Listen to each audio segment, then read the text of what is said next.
ನಿಮಗೆ ತಮಾಷೆ, ನನಗೆ ಪ್ರಾಣ ಸಂಕಟ.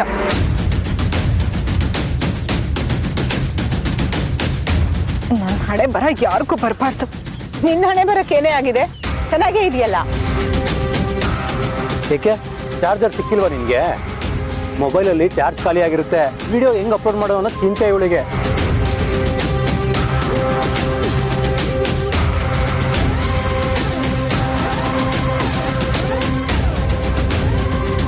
ಯಾಕೆ ಅಷ್ಟೊಂದು ಸೀರಿಯಸ್ ಆಗಿದ್ಯಾ? ನಾನು ಹೇಳಿದ್ ಕರೆಕ್ಟ್ ಅಲ್ವಾ? ತಗೊಳ್ಳಿ. ಚಾರ್ಜರ್ ಸಿಕ್ತಾ ಅಂತ ಕೇಳಿದ್ರೆ ಯಾವ್ದೋ ಲೆಟರ್ ಕೊಡ್ತಾ ಇದ್ಯಾ? ಯಾಕೆ ನಿಮಗ್ ಗೊತ್ತಿಲ್ವಾ? ಹಾಸ್ಪಿಟಲ್ ಇಂದ ರಿಪೋರ್ಟ್ ತಂದು ಬಚ್ಚಿಟ್ಟಿದ್ರಿ.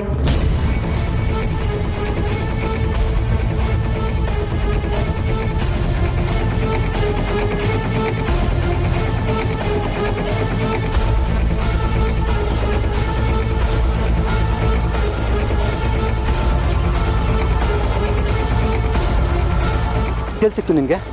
ಎಲ್ಲಿಟ್ಟಿದ್ರು ಅಲ್ಲೇ ಸಿಕ್ತು. ಏನ್ ದತ್ತ ಅದು? ದತ್ತಣ್ಣ ಯಾಕೋ ಗಾಬರಿ ಆಗ್ತಾ ಇದೆಯಾ?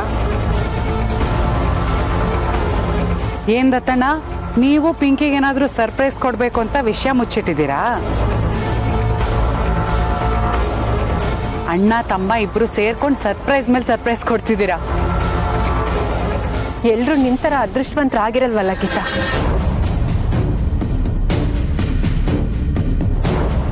ನಮ್ಗಳಿಗೆ ಸರ್ಪ್ರೈಸ್ಗಳು ಸಿಗಲ್ಲ, ಶಾಕ್ಗಳು ಸಿಗತ್ತೆ. ಯಾಕೆ ಹಾಗೆ ಹೇಳ್ತಿದ್ಯಾ? ಏನಾಯ್ತು ದತ್ತ? ದತ್ತಣ್ಣ ಯಾಕೋ ಇಷ್ಟೊಂದು ಯೋಚನೆ ಮಾಡ್ತಾ ಇದ್ಯಾ? ಏನ್ ವಿಷಯ ಅಂತದ್ದು? ಯಾಕೆ ಸುಮ್ಮನೆ ನಿಂತಿದ್ದೀರಾ? ಹೇಳಿ ಉತ್ತರನ ಕೇಳ್ತಿದಾರಲ್ಲ. ಹೋಗ್ಲಿ ಬಿಡು, ಏನು ಅಂತ ನೀನಾದ್ರೂ ಹೇಳು. ಏನಂತ ಹೇಳಿ ಚಿಕ್ಕತ್ತೆ? ಇದು ಇವ್ರ ಮೆಡಿಕಲ್ ರಿಪೋರ್ಟಲ್ಲಿ ಇವ್ರಿಗೆ ಮಕ್ಕಳಾಗಲ್ಲ ಅಂತ ಇದೆ.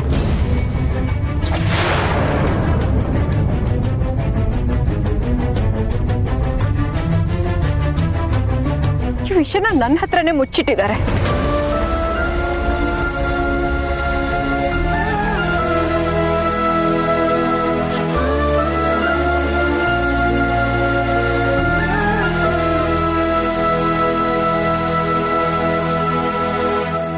ಏನ್ ಹೇಳ್ತಿದ್ಯಾ ಪಿಂಕಿ ನೀನು?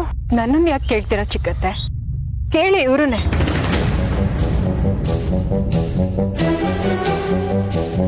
ಊರ್ ತುಂಬ ಎಲ್ಲ ಹೇಳ್ಕೊಂಡ್ಬರ್ತಾರೆ, ನಾನು ಹೆಂಡ್ತೀನಿ ಹಾಗೆ ಇಷ್ಟಪಡ್ತೀನಿ ಇಷ್ಟ ಇಷ್ಟಪಡ್ತೀನಿ ಅಂತ. ಈ ವಿಷಯನ ನನ್ನಿಂದಾನೇ ಮುಚ್ಚಿಟ್ಟು ಮೋಸ ಮಾಡಿದ್ದಾರೆ. ಕೇಳಿ ಇವ್ರನ್ನೇ.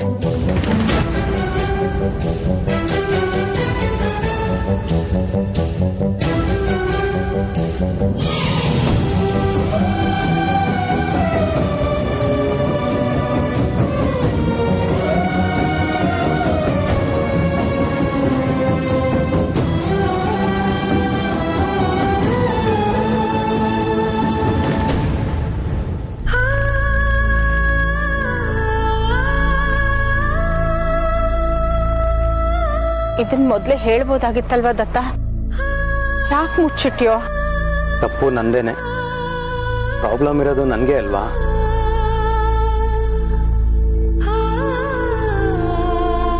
ಈ ವಿಚಾರ ನನಗೆ ಮೊದಲೇ ಗೊತ್ತಿತ್ತು. ಅದಕ್ಕೆ ಪಿಂಕಿ ಮಗು ವಿಷಯ ಹೇಳ್ದಾಗೆಲ್ಲ ಏನಾದ್ರೂ ವಿಷಯ ಹೇಳಿ ಅವಾಯ್ಡ್ ಮಾಡ್ತಾ ಇದ್ದೆ.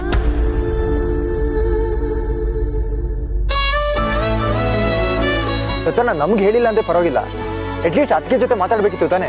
ಈ ವಿಷಯ ಗೊತ್ತಾದ್ರೆ ಪಿಂಕಿ ಎಲ್ಲಿ ನನ್ನಿಂದ ದೂರ ಆಗ್ಬಿಡ್ತಾಳೋ ಅಂತ ಅನ್ನಿಸ್ತು.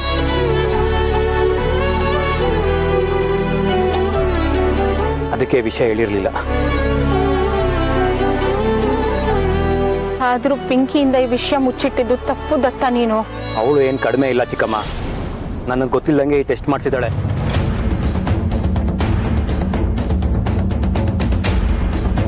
ಆ ವಿಷಯ ನನಗೆ ಗೊತ್ತಾದ್ಮೇಲೆ ನಾನು ಜಗಳ ಮಾಡಿದೆ. ಆಮೇಲೆ ಒಂದು ಕಂಡೀಷನ್ ಹಾಕ್ತೆ, ರಿಪೋರ್ಟ್ ಇಸ್ಕೊಂಡು ಬರೋದು ಬೇಡ ಅಂತ. ನಾನೇ ಹೋಗಿ ಹಾಸ್ಪಿಟಲ್ಗೆ ರಿಪೋರ್ಟ್ ಇಸ್ಕೊಂಡು ಬಂದೆ. ಇದೊಂದು ಕಾರಲ್ಲಿ ಇಟ್ಟಿದ್ದೆ. ಇವಾಗ ನೋಡಿದ್ರೆ ಅವಳಿಗೆ ಸಿಕ್ಕಿದೆ.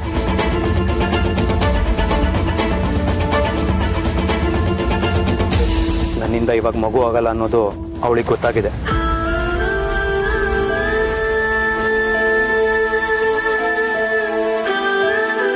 ವಿಷಯ ಗೊತ್ತಿದ್ದು ಮುಚ್ಚಿಟ್ಟು ತಪ್ಪು ಮಾಡಿದೆ. ಪಿಂಕಿಗೂ ಈ ವಿಷಯ ಹೇಳಿದ್ರೆ ಅವಳು ಬೇಜಾರಾಗ್ತಾಳೆ ಅಂತ ವಿಷಯ ಮುಚ್ಚಿಟ್ಟಿದೆ. ಆದರೆ ಇವಾಗ ವಿಷಯ ಗೊತ್ತಾಯಿತು. ಏನ್ ಮಾಡೋದು ಮುಂದೆ? ಇನ್ನೇನಿದೆ, ವಿಷಯ ಎಲ್ಲ ಗೊತ್ತಾಗಿದೆ. ಏನು ಅಂತ ಡಿಸೈಡ್ ಮಾಡಬೇಕಾಗಿರೋದು ಅವಳೇನು.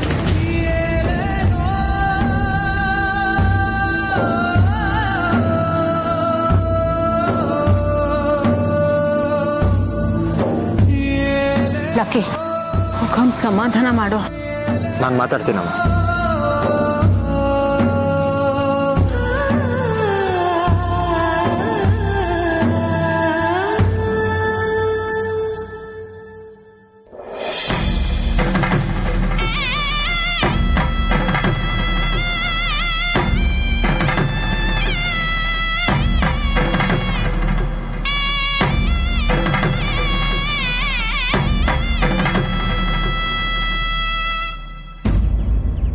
ರತನ, ಅತ್ತಿಗೆದ್ದ ವಿಷಯ ಮುಚ್ಚಿಡಬಾರ್ದಿತ್ತು. ಅವತ್ತೇ ಈ ವಿಷಯ ಹೇಳಿದ್ರೆ ಏನಾಗ್ತಿತ್ತು ಗೊತ್ತಾ? ಏನಾಗ್ತಾ ಇತ್ತು? ನೀವಿಬ್ರು ಗಂಡ ಹೆಂಡ್ತಿ ಪ್ರಾಬ್ಲಮ್ನ ಸಾಲ್ವ್ ಮಾಡ್ಕೋಬೋದಿತ್ತು. ಮಾತಾಡಿ ಸಾಲ್ವ್ ಮಾಡ್ಕೊಳ್ಳೋಂಥ ವಿಷಯ ಅಲ್ವೋ ಇದು? ಸಮಸ್ಯೆ ಗೊತ್ತಿದ್ರು ಯಾಕೆ ವಿಷಯ ಮುಚ್ಚಿಡ್ಬೇಕಾಗಿತ್ತು? ನನ್ನಿಂದ ವಿಷಯ ಮುಚ್ಚಿಟ್ಟಿದ್ದಾರೆ ಅಂದ್ರೆ ಇದು ಮೋಸನೇ. ನಿನಗ್ ಮೋಸ ಮಾಡೋ ಉದ್ದೇಶ ಅವ್ರಿಗೆ ಇರ್ಲಿಲ್ಲ ಕಣೆ. ಹೆಂಡತಿ ಕಣೆ ನಾನು. ಗಂಡ ಹೆಂಡತಿ ಮಧ್ಯೆ ನಂಬಿಕೆ ಇದ್ರೇನೆ ಸಂಸಾರ ಚೆನ್ನಾಗಿರೋದು. ಸೀಕ್ರೆಟ್ ಮೇಂಟೈನ್ ಮಾಡೋದ ಸಂಬಂಧಕ್ಕೆ ಏನ್ ಬೆಲೆ?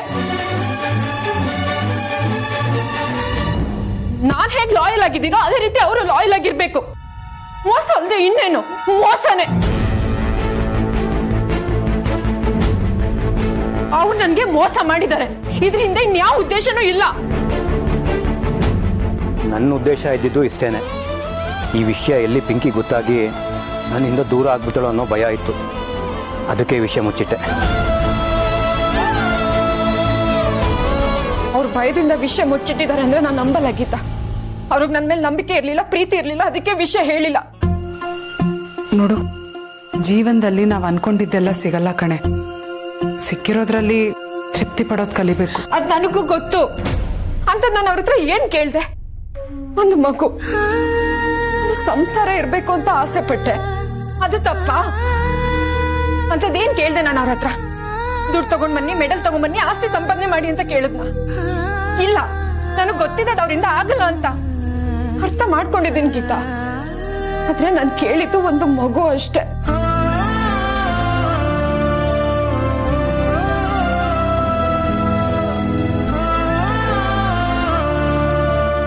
ಅದಕ್ಕೆ ಈ ವಿಷಯನ ಯಾರಾದ್ರೂ ಹೇಳಿಲ್ಲ. ಲೈಫಲ್ಲಿ ಫೇಲ್ ಆದ ಅನ್ಕೊಳೋ ನಾನು.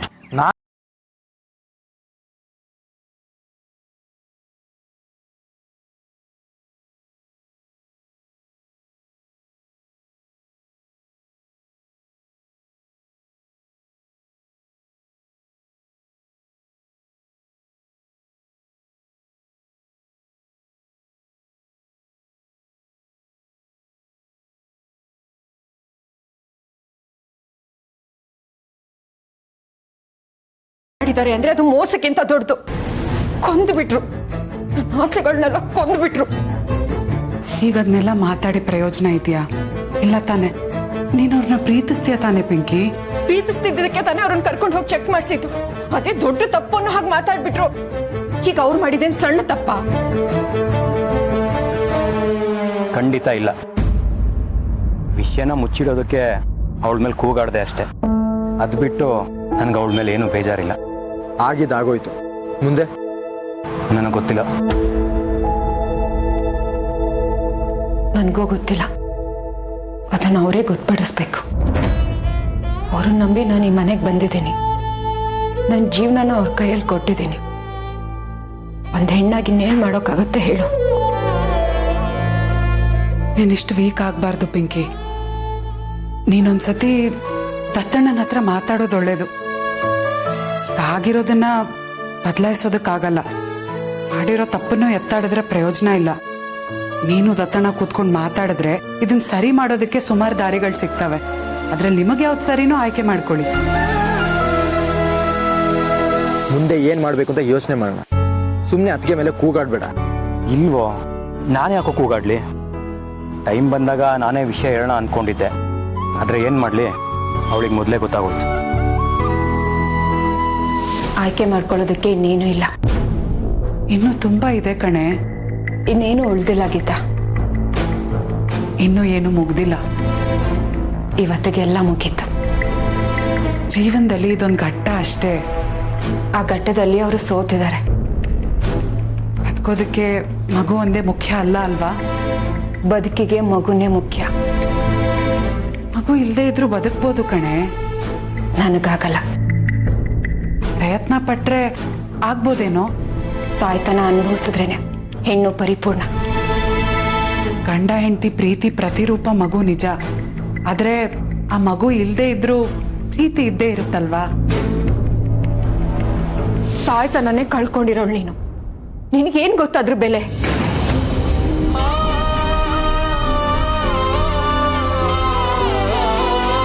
ಅದ್ರ ಬಗ್ಗೆ ಮಾತಾಡೋ ಯೋಗ್ಯತೆನೂ ಇಲ್ಲ ನಿನ್ಗೆ.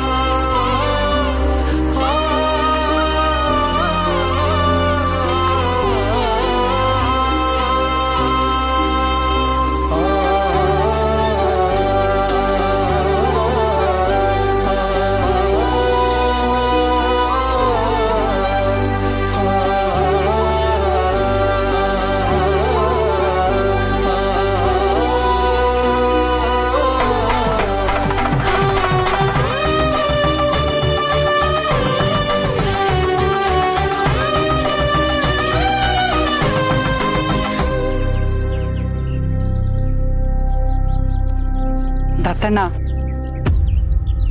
ಇವಾಗ ಆಗೋಗಿದೆ. ಅದ್ರ ಬಗ್ಗೆ ಏನು ಮಾಡಕ್ಕಾಗಲ್ಲ. ಆದ್ರೆ ಇಷ್ಟಾದ್ಮೇಲೂ ನಾವ್ ಸುಮ್ನೆ ಕೂತ್ಕೊಂಡ್ರೆ ಅದ್ ತಪ್ಪಾಗತ್ತೆ. ಪರಿಸ್ಥಿತಿ ಇನ್ನೂ ಬಿಗಡಾಯಿಸುತ್ತೆ. ನೀವು ಪಿಂಕಿ ಹತ್ರ ಹೋಗಿ ಮಾತಾಡ್ಬೇಕು. ಈಗ ಸುಮ್ನೆ ಕೂತ್ರ ಆಗಲ್ಲ. ಈಗಾಗಲೇ ತಪ್ಪು ನಡೆದೋಗಿದೆ ಗೀತಾ ಅವರೇ. ಹಾಗಂತ ಸುಮ್ನೆ ಇದ್ರೆ ಇನ್ನೂ ದೊಡ್ಡ ತಪ್ಪಾಗತ್ತೆ ದತ್ತಣ್ಣ. ಈಗ ಸಮಸ್ಯೆ ಹೇಗಾಯ್ತು ಅಂತ ವಿಮರ್ಶೆ ಮಾಡೋದು ಬೇಡ, ಸರಿನೇ. ಆದ್ರೆ ಸಮಸ್ಯೆಗೊಂದು ಪರಿಹಾರ ಹುಡುಕ್ಬೇಕಲ್ವಾ? ಇವಾಗ ಏನ್ ಮಾಡ್ಬೇಕು ಅಂತೀರಾ? ನೀವ್ ಹೋಗಿ ಪಿಂಕಿ ಹತ್ರ ಮಾತಾಡ್ಬೇಕು. ಈಗ ನಿಮ್ಮಿಂದ ತಪ್ಪಾಗಿದೆ ಅಂತ ನಿಮಗೂ ಗೊತ್ತು, ಅವಳಿಗೂ ಗೊತ್ತು. ಆದ್ರೆ ನೀವ್ ವಿಷಯ ಮುಚ್ಚಿಟ್ರಲ್ಲ, ಅದ್ರಿಂದ ಅವಳು ಕೋಪ ಬಂದಿರೋದು. ಅವಳನ್ನ ಕೂರ್ಸಿ ಸಮಾಧಾನವಾಗಿ ವಿಷಯನ ಹೇಳಿ, ಅವಳು ಅರ್ಥ ಮಾಡ್ಕೋತಾಳೆ. ಅವ್ಳ ಕಣ್ಣಲ್ಲಿ ಕಣ್ಣಿಟ್ಟು ನೋಡೋಕೆ ಆಗಲ್ಲ. ಹಿಂಗೆ ಮಾತಾಡೋದು ಆಗಲ್ಲ. ಪಶ್ಚಾತ್ತಾಪಕ್ಕಿಂತ ದೊಡ್ಡ ಪರಿಹಾರ ಇಲ್ಲ ದತ್ತಣ್ಣ. ನಿಮ್ಮಿಂದ ತಪ್ಪಾಗಿದೆ ಅಂತ ನಿಮಗೆ ಅರ್ಥ ಆಗಿದೆ ಅಲ್ವಾ? ಅದನ್ನ ಅವಳ ಹತ್ರ ಹೋಗಿ ಹೇಳ್ಕೊಳ್ಳಿ ಅಷ್ಟೇ. ಅದನ್ನ ಹೇಳೋದ್ರಲ್ಲಿ ಯಾಕೆ ಹಿಂಜರಿಕೆ? ಅವಳು ನಿಮ್ಮ ಮೇಲೆ ಬೆಟ್ಟದಷ್ಟು ಪ್ರೀತಿ ಇಟ್ಟಿದ್ದಾಳೆ, ನಂಬಿಕೆನೂ ಇಟ್ಟಿದ್ದಾಳೆ. ವಿಷಯ ಮುಚ್ಚಿಟ್ಟಿರೋದ್ರಿಂದ ನಂಬಿಕೆ ಸ್ವಲ್ಪ ಕಮ್ಮಿ ಆದಾಗ ಆಗಿದೆ ಅಷ್ಟೇ. ನೀವು ಹೋಗಿ ಅವಳ ಹತ್ರ ಮಾತಾಡಿದ್ರೆ ಎಲ್ಲ ಸರಿ ಹೋಗುತ್ತೆ. ನಿಮ್ಗೆ ಯಾಕೆ ಅರ್ಥ ಆಗ್ತಾ ಇಲ್ಲ? ಇವಾಗ ನಮ್ಮಿಬ್ರು ಮಧ್ಯ ಮಾತಿನ ಅಗತ್ಯ ಇಲ್ಲ. ನೀವ್ ತಪ್ಪು ತಿಳ್ಕೊಂಡಿದ್ದೀರಾ ದತ್ತಣ್ಣ. ಹಿಂದಿನ್ಗಿಂತ ಮಾತಾಡ್ಬೇಕಾಗಿರೋ ಅವಶ್ಯಕತೆ ಇವಾಗ್ಲೇ ಜಾಸ್ತಿ ಇದೆ. ಹಾಗಂತ ನೀವ್ ಮಾತಾಡಿದ ತಕ್ಷಣ ಅವಳು ಕ್ಷಮಿಸ್ತಾಳೆ ಅಂತಾನೂ ಅಲ್ಲ. ಆದ್ರೆ ಇಂಥ ಪರಿಸ್ಥಿತಿಲಿ ನೀವಿಬ್ರು ಕೂತು ಮಾತಾಡಿದ್ರೆ ಪರಿಸ್ಥಿತಿ ಇನ್ನೂ ತಿಳಿ ಆಗುತ್ತೆ. ಅವಳಿಗೂ ಸಮಾಧಾನ ಅನ್ಸುತ್ತೆ. ನೀವ್ ಹೋಗಿ ಕ್ಷಮೆ ಕೇಳ್ಬೇಕು ಅವಳ ಹತ್ರ. ಕೋಪ ಕಡಿಮೆ ಆಗತ್ತೆ ಅವಳಿಗೂ. ತುಂಬಾ ಯೋಚನೆ ಮಾಡ್ಬೇಡಿ, ಹೋಗಿ ಮಾತಾಡಿ.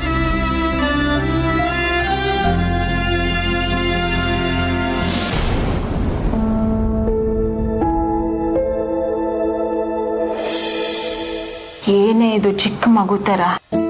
ಏನೇನೋ ಆಸೆಗಳನ್ನ ಇಟ್ಕೊಂಡಿದ್ದ ಚಿಕ್ಕತ್ತೆ, ಎಲ್ಲ ಹಾಳಾಗೋಯ್ತು.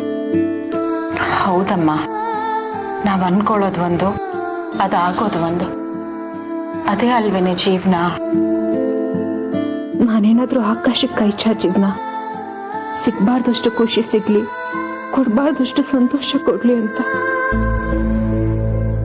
ಒಂದೇ ಒಂದ್ ಮಗು ಅತ್ತೆ. ನಾನು, ನನ್ನ ಗಂಡ, ನನ್ನ ಸಂಸಾರ ಯಾವಾಗ್ಲೂ ಖುಷಿಯಾಗಿರ್ಬೇಕು ಅಂತ ಆಸೆ ಪಟ್ಟಿದ್ದೆ. ಆದ್ರೆ ದೇವ್ರ ಅದಕ್ಕೂ ಕಲ್ಲು ಹಾಕ್ಬಿಟ್ಟು ಪಾಪಿ ನಾನು.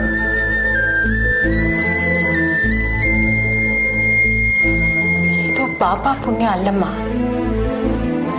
ನಾವು ಕೇಳ್ಕೊಂಡು ಬಂದಿರೋದೇ ಇಷ್ಟು ಅಂತ ಸುಮ್ಮನಾಗ್ಬಿಡ್ಬೇಕು. ನಾನು ಏನು ಕೇಳ್ಕೊಂಡು ಬಂದಿಲ್ಲ ಚಿಕ್ಕತ್ತೆ. ಈ ಮನೆ ಹಿರಿ ಸೊಸೆಯಾಗಿ ಬಂದೆ, ಆದ್ರೆ ಹಿರಿತನನ ಉಳಿಸ್ಕೊಳ್ಳಿಲ್ಲ. ಗಂಡನ ಪ್ರೀತಿನೂ ಗಳಿಸ್ಲಿಲ್ಲ, ಅವ್ರ ನಂಬಿಕೆನೂ ಗಳಿಸ್ಲಿಲ್ಲ. ಎಂತ ಪಾಪಿ ಅಲ್ವಾ ನಾನು? ಹಾಗೆಲ್ಲ ಮಾತಾಡಬಾರ್ದು. ಎಲ್ಲದಕ್ಕೂ ಒಂದು ಉದ್ದೇಶ ಇರುತ್ತೆ. ದೇವರು ಸುಮ್ಮನೆ ನಮ್ಮನ್ನು ಸೃಷ್ಟಿ ಮಾಡಿರಲ್ಲ ಅಲ್ವಾ ಪಿಂಕಿ? ನನ್ನ ಜೀವನಕ್ಕೆ ಏನ್ ಅರ್ಥ ಇದೆ ಚಿಕ್ಕತ್ತೆ? ಯಾರಿಗೂ ಒಳ್ಳೆಯವಳಾಗ್ಲಿಲ್ಲ, ಯಾರತ್ರನೂ ಒಳ್ಳೆಯವಳು ಅನ್ನಿಸ್ಕೊಳ್ಳಿಲ್ಲ. ನನ್ನ ಗಂಡ ನಾನು ಎಷ್ಟು ಇಷ್ಟಪಟ್ಟೆ, ಆದ್ರೆ ಅವರಿಂದ ನನಗೆ ಸಿಕ್ಕಿದ್ದು ನಂಬಿಕೆ ದ್ರೋಹ. ಹಾಗೆಲ್ಲ ಯಾಕೆ ಹೇಳ್ತೀಯ? ದತ್ತ ನಿನಗೆ ಯಾವ ರೀತಿಯಲ್ಲಿ ಮೋಸ ಮಾಡಿದ್ದಾನೆ? ಸಾಲ್ದ ನನ್ನ ಹತ್ರನೇ ವಿಷಯ ಮುಚ್ಚಿಟ್ರು, ಸಾಕಾಗಲ್ವಾ? ಅವ್ನು ಮಾಡಿರೋ ತಪ್ಪೆ, ನಾನಿಲ್ಲ ಅಂತ ಹೇಳಲ್ಲ. ಆದ್ರೆ ಪರಿಸ್ಥಿತಿ, ನಾವೆಲ್ಲರೂ ಪರಿಸ್ಥಿತಿ ಕೈಗೊಂಬೆ ಅಲ್ವಾ? ನಾನು ಅವರಿಂದ ಅಂಥದ್ದು ಏನ್ ನಿರೀಕ್ಷೆ ಮಾಡಿದ್ದೆ? ಚಿಕ್ಕ ಪುಟ್ಟದನ್ನ ಕೇಳ್ತಿದ್ದೆ, ಆದ್ರೆ ಅದ್ ಬೇಕೇ ಬೇಕು ಅಂತ ನಾನು ಯಾವತ್ತೂ ನಿರೀಕ್ಷೆ ಮಾಡಿರ್ಲಿಲ್ಲ ಚಿಕ್ಕತ್ತೆ. ಹೆಣ್ಣಾಗಿ ನಾನು ಆಸೆ ಪಟ್ಟಿದ್ದು ಒಂದು ಮಗು ಬೇಕು ಅಂತ, ಆದ್ರೆ ಅದೇ ಆಗ್ತಿಲ್ವಲ್ಲ. ಚಿಕ್ಕತ್ತೆ, ಮೋಸ ಹೋಗ್ಬಿಟ್ಟೆ, ಮೋಸ ಹೋಗ್ಬಿಟ್ಟೆ.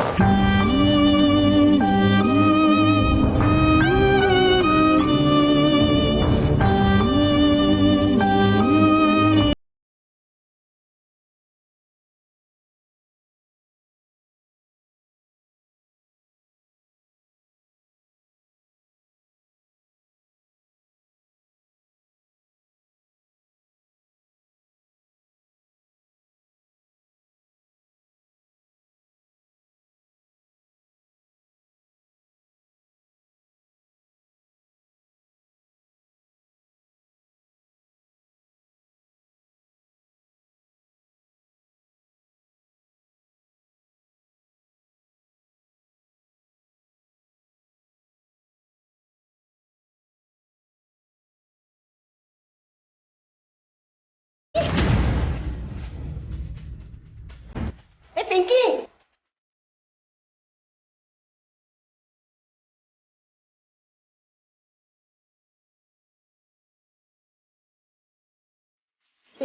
ಏನ್ ಜಲ್ಜಾ?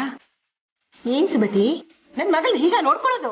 ಅವಳೇನಾದ್ರೂ ಹೆಚ್ಚು ಕಮ್ಮಿ ಮಾಡ್ಕೊಂಡ್ರೆ ಏನ್ ಗತಿ? ಅಲ್ಲ, ನಾವ್ ಹೇಗ್ ನೋಡ್ಕೊಂಡು ಚೆನ್ನಾಗೇ ನೋಡ್ಕೊಂಡಿದೀವಲ್ಲ. ಏನಮ್ಮ ಚೆನ್ನಾಗಿ ನೋಡ್ಕೊಂಡಿರೋದು?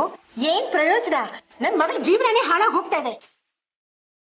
ಇಂಥ ವಿಷಯನ ಮುಚ್ಚಿದ್ದಾರಲ್ಲ ದತ್ತ, ಸರಿನಾ ಇದು? ರಂಪ ರಾಮಾಯಣ ಮಾಡ್ಬಿಡಿ, ಸಮಾಧಾನವಾಗಿ ಕೂತ್ಕೊಂಡು ಮಾತಾಡೋಣ. ಆಗದೆ ಇರೋದೇನೂ ಆಗಿಲ್ಲ ಅಲ್ವಾ? ಅಮ್ಮ,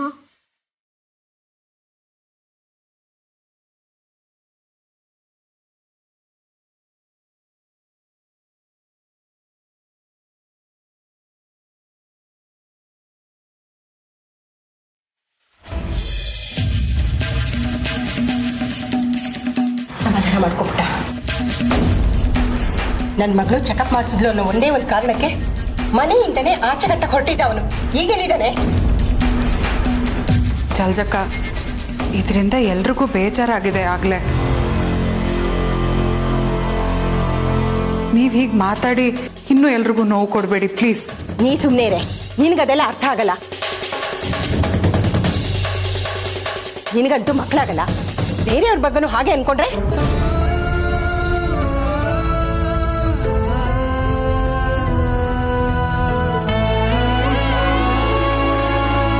ನಿನಗೇನಮ್ಮ? ಹೇಗೋ ಫೇಮಸ್ ಅದೇ, ನಿನ್ ಗಂಡ ದೊಡ್ಡ ಚಾಂಪಿಯನ್, ಬೇಕಾದಷ್ಟು ಬರುತ್ತೆ, ಹೇಗೋ ಜೀವನ ಮಾಡ್ತೀರಾ. ಆದ್ರೆ ಇವಳಿಗೆ ಹಾಗಲ್ವಲ್ಲ.